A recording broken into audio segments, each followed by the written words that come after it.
പിതാവിൻ്റെയും പുത്രൻ്റെയും പരിശുദ്ധാത്മാവിൻ്റെയും നാമത്തിൽ ആമേൻ.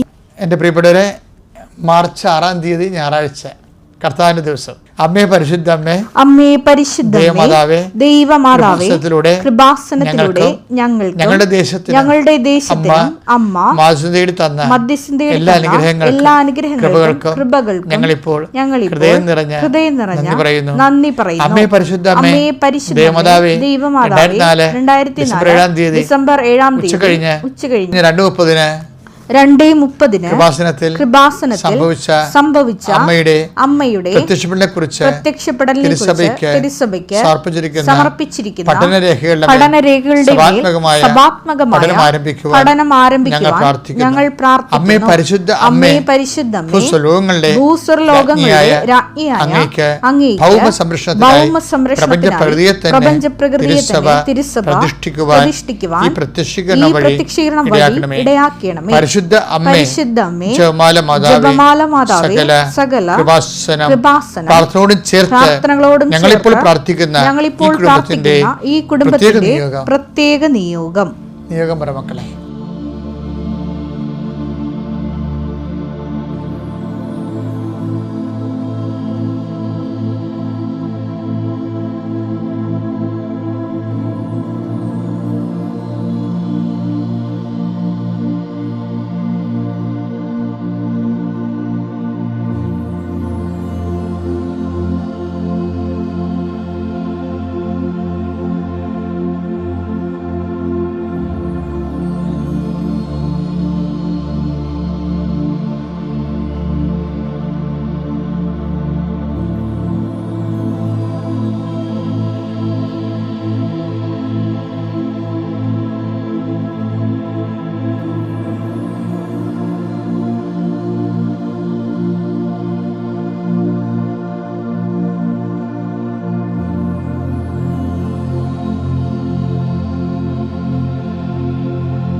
അമ്മയുടെ പ്രത്യക്ഷീകരണത്തിന്റെ ഈ അനുഗ്രഹവേളയിൽ ഞങ്ങൾക്ക് സാധിച്ചു തരുവാൻ കനിയണമേ.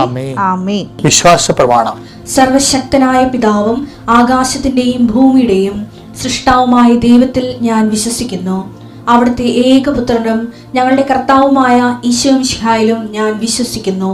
ഈ പുത്രൻ പരിശുദ്ധാത്മാവിനാൽ ഗർഭസ്ഥനായി കന്യകാമറിയത്തിൽ നിന്ന് പിറന്ന് പൊന്തിയോസ് പീലാത്തോസിന്റെ കാലത്ത് പീഡകൾ സഹിച്ച് കുരിശിൽ തറയ്ക്കപ്പെട്ട് മരിച്ച് അടക്കപ്പെട്ട് പാതാളങ്ങളിൽ ഇറങ്ങി മരിച്ചവരുടെ ഇടയിൽ നിന്ന് 3-ാം നാൾ ഉയർത്ത് സ്വർഗത്തിലേക്ക് എഴുന്നള്ളി സർവശക്തിയുള്ള പിതാവായ ദൈവത്തിന്റെ വലതുഭാഗത്തിരിക്കുന്നു.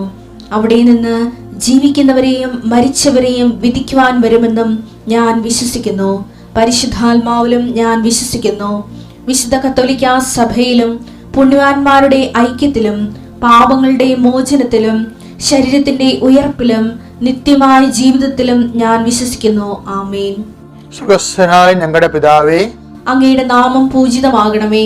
അങ്ങയുടെ രാജ്യം വരണമേ. അങ്ങയുടെ തിരുമനസ് സ്വർഗത്തിലെ പോലെ ഭൂമിയിലും ആകണമേ. അന്നു വേണ്ടുന്ന ആഹാരം ഇന്ന് ഞങ്ങൾക്ക് തരണമേ. ഞങ്ങളോട് തെറ്റ് ചെയ്യുന്നവരോട് ഞങ്ങൾ ക്ഷമിക്കുന്നത് പോലെ ഞങ്ങളുടെ തെറ്റുകൾ ഞങ്ങളോടും ക്ഷമിക്കണമേ. ഞങ്ങളെ പ്രലോഭനത്തിൽ ഉൾപ്പെടുത്തരുതേ, തിന്മയിൽ ഞങ്ങൾ രക്ഷിക്കണമേ. ആമേൻ. നന്മ നിറഞ്ഞ മറിയമേ, സ്വസ്തി.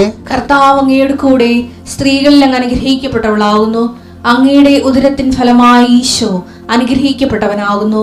പരിശുദ്ധ മറിയമേ, തമ്പുരാന്റെ അമ്മേ, പാപികളായ ഞങ്ങൾക്ക് വേണ്ടി ഇപ്പോഴും ഞങ്ങളുടെ മരണസമയത്തും തമ്പുരാനോട് അപേക്ഷിക്കണമേ. ആമേൻ.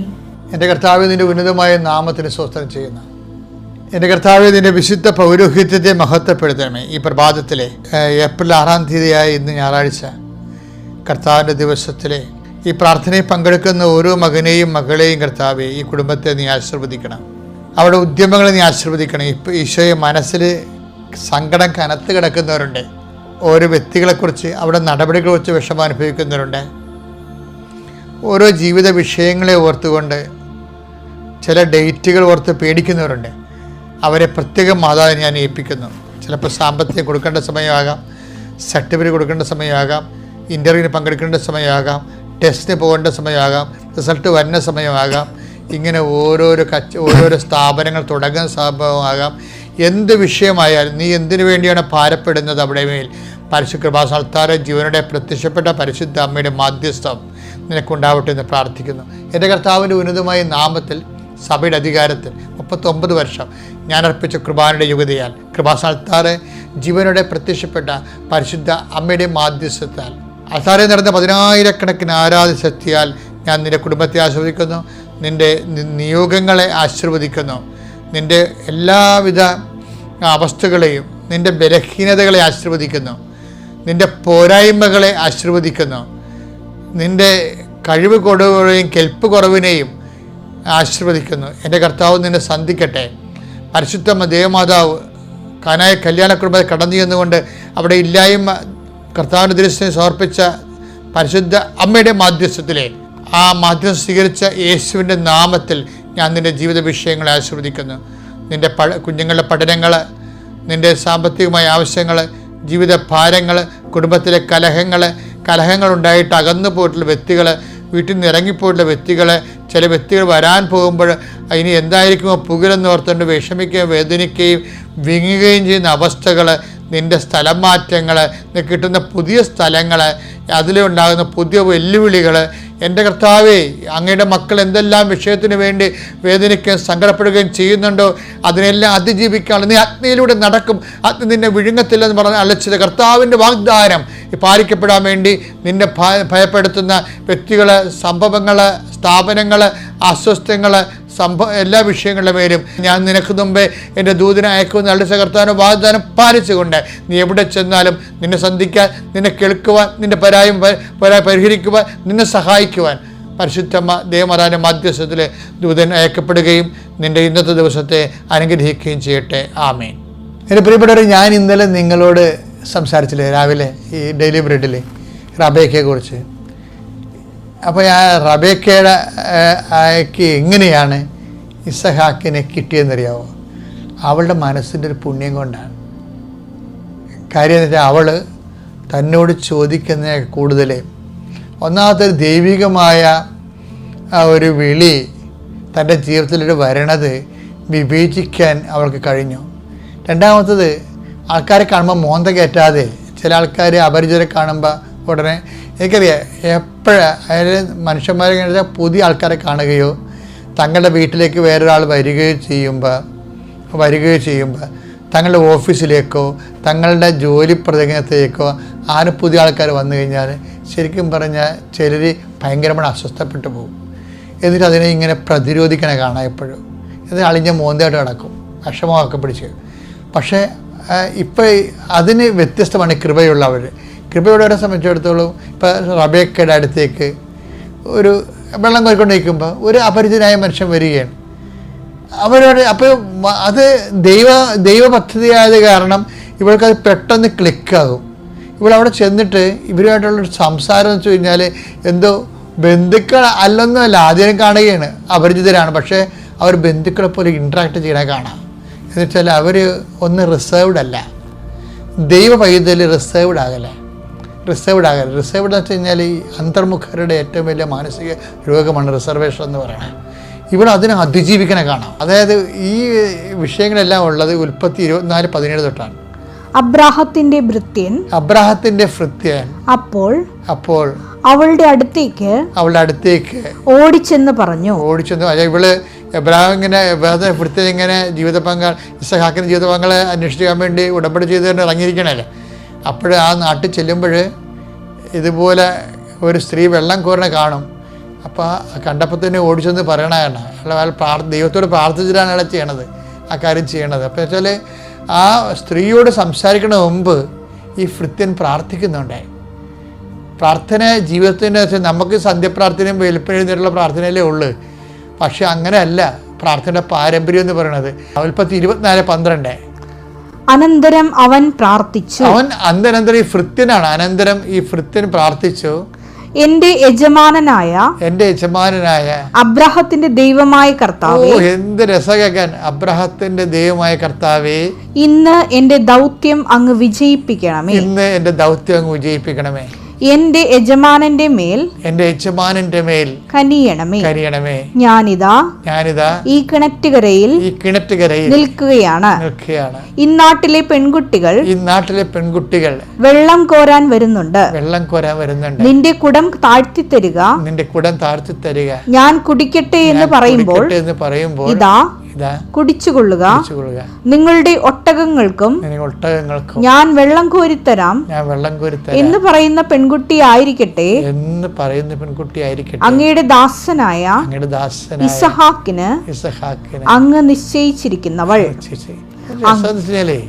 ഈ ദൈവ സന്ദേശം സ്ഥിരീകരിക്കാൻ വേണ്ടി ദൈവ പൈതലുകൾ പണ്ട് മുതലേ അടയാളങ്ങൾ എന്ന് പറയണത് ദൈവഹിതമാണോ അല്ലയോ എന്നറിയാൻ വേണ്ടി മനുഷ്യർക്ക് ദൈവത്തോട് ഇൻട്രാക്ട് ചെയ്യാൻ പറ്റും. നമ്മൾ ചെയ്യുന്ന കാര്യങ്ങൾ ഇത് തന്നെയാണോ, ഈ വിഷയം ദൈവഹിതമാണോ? ദൈവഹിതമാണെങ്കിൽ അതിന് ഇന്ന ഫീച്ചേഴ്സ് ഉണ്ടാകും. ഞാൻ അവിടെ കുടിക്കാൻ ചോദിക്കും. അപ്പോൾ അവൾ പറയും, നിനക്ക് നിൻ്റെ ഒട്ടകങ്ങൾക്ക് ഞാൻ വെള്ളം കോരി തരാം എന്ന് പറയും. എന്ന് വെച്ചാൽ ഇത് ഒരു എബ്രഹാത്തിൻ്റെ കാലത്ത് മാത്രം നടക്കുന്ന കാര്യമല്ല.